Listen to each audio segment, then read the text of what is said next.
The Alco C424, like most of Alco's Century Line locomotives, was essentially a version 2.0 of an earlier model, in this case the Alco Rs-27, the unsuccessful locomotive which Alco had produced during the late 50s and early 60s, which had only managed to sell 27 units. The concept of the C424 and other such Century Line locomotives was really quite simple.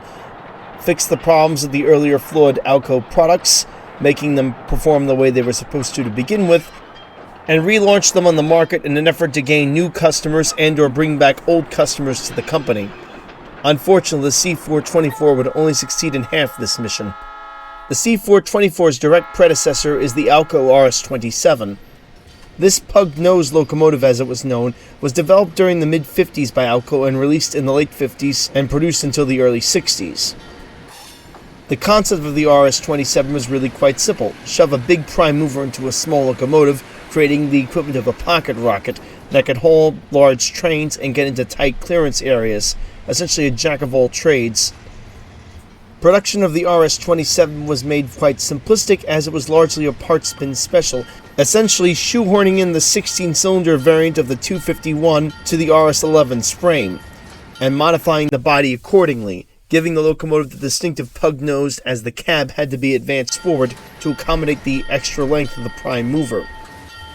While the engine seemed promising, it didn't fare all that well, mainly due to design faults, including the fact that the prime mover had issues being cooled at high temperatures, especially running on warm days, and sent a lot of heat into the cab. Other issues with this locomotive included Alco's flirtation with the infamous steel piston caps, which it introduced as a cost-saving measure. This caused the pistons to wear out quickly, as the caps themselves could not handle the abuse that the pistons would inflict on them thanks to their inferior steel alloys. This would occasionally lead to the failure of both the caps and the pistons in the process.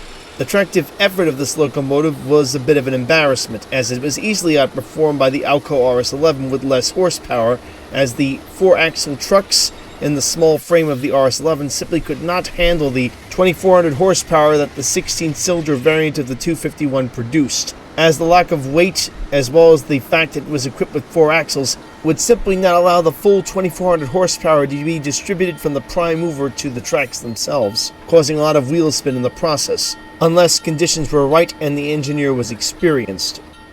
The C424 was definitely not a clean break with the old Rs-27. The prime mover, trucks, and frame were all carryovers. However, there were some exceptions to this rule. Design features that were eliminated were the notches on the nose itself, replaced with smooth curves, making the locomotive look more modern. The trademark Alco Century V-shaped windshield was also employed. The engine would also have another standard feature of the Century line, the positive pressure engine compartment, noted by the rectangular fan grille, which is positioned toward the rear of the locomotive and at the very bottom just above the frame itself. This grille, in addition to the car body filters, also features a filter to keep particulate from coming into the engine room itself. The air is then forced through the exhaust vents on the top of the locomotive to allow the natural progression of hot air to rise out of the prime mover and out of the locomotive itself. This would in turn aid in keeping the 16-cylinder B variant of the 251 cool, something that was a problem on the Rs-27. The electronics were transistorized to make them more reliable, but also allowed for new features to be added, such as the sorely needed advanced wheel slip detection, making it much easier to predict whether the wheels were going to lose traction suddenly, and being much more of an issue with this much horsepower going to only 4 axles. This is again before the railroads had picked up on the 6-axle concept for better hauling up steep grades and handling longer trains alike, especially getting the longer trains started, which is where most wheel slip occurs. The electronics also further improved the fuel efficiency of the locomotive, which was one of Alco's trademarks. Even though, unfortunately for Alco at this time in American railroad history, fuel efficiency was not a big concern to the railroads, as this was still pre-1973 oil crisis America.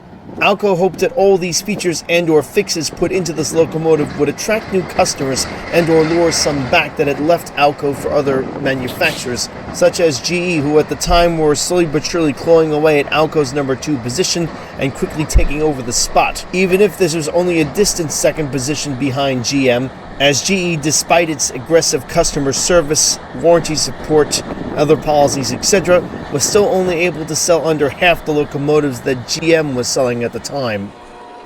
Unfortunately, while the C424 was definitely more successful at 190 units sold against the minuscule sales of the Alco Rs-27 at just 27 units, it still did not quite fulfill its full potential. Alco still seemed to be suffering from quote-unquote 244-itis, as some have called it. This is to say many companies took a look at a locomotive built by Alco and quickly assumed it was going to be as good as one of those engines, which, well, it wasn't. While admittedly the 244 had gone through a lot of evolutions, especially later on in its life, to make it reliable and robust, the early reputation/first impression this prime mover left on the railroads of the day still held strong, and was essentially what was used as a guide when approaching an Alco locomotive for possible purchase. Indeed, the biggest domestic buyer of this particular locomotive was the Alco-centric, at least to a certain extent, Erie, Lackawanna, with 15 units. The largest purchaser that Alco sold to was actually not in America at all, but in Mexico, with the National Railways of Mexico picking up 45 of these particular locomotives. The locomotive unfortunately didn't fare much better in Canada, where the MLW-produced C424s only sold 41 to the Canadian National Railway and 51 to the Canadian Pacific Railway. Unfortunately, as with many Century locomotives, the perceived reputation of unreliability was clearly not deserved. One of the most notable places of residence for these locomotives was the Belt Railway of Chicago. This short line/switching/regional railroad located inside the Windy City acquired 6 of these units in the early 60s and would continue to run them until just before the turn of the millennium in 1999. One of these units, number 603, even continues to exist to this day, now on the Western New York and Pennsylvania Railroad, another short line/switching/regional railroad. Indeed, many second-hand purchasers of the C424s, such as the Delaware and Lackawanna, are pleased with the capabilities of this locomotive and continue to utilize them to this day. Unfortunately, while the C424 had plenty of potential and plenty of endurance, it would simply lack that very critical thing needed to keep Alco in business, and indeed any company in business: sales. Alco would eventually pull up its tracks and leave town in '68, and the C424 would become nothing more than a memory. With the exception of the before-mentioned second-hand owners of this locomotive, which continued to use them as it matches the requirement for high performance, ease of maintenance, and general reliability and efficiency, in which Alco was known for, not to mention the rugged Alco growl and quick response to throttle inputs that these railroads have come to love. And these traits continue to attract a new generation of Alco fans that love to watch these old giants move along the rails, doing what they were built to do so many years ago. And that's going to do it for this video. If you liked it, give it a thumbs up. If not, thumbs down. Please subscribe, as it will help me greatly. And as always, keep the metal side down.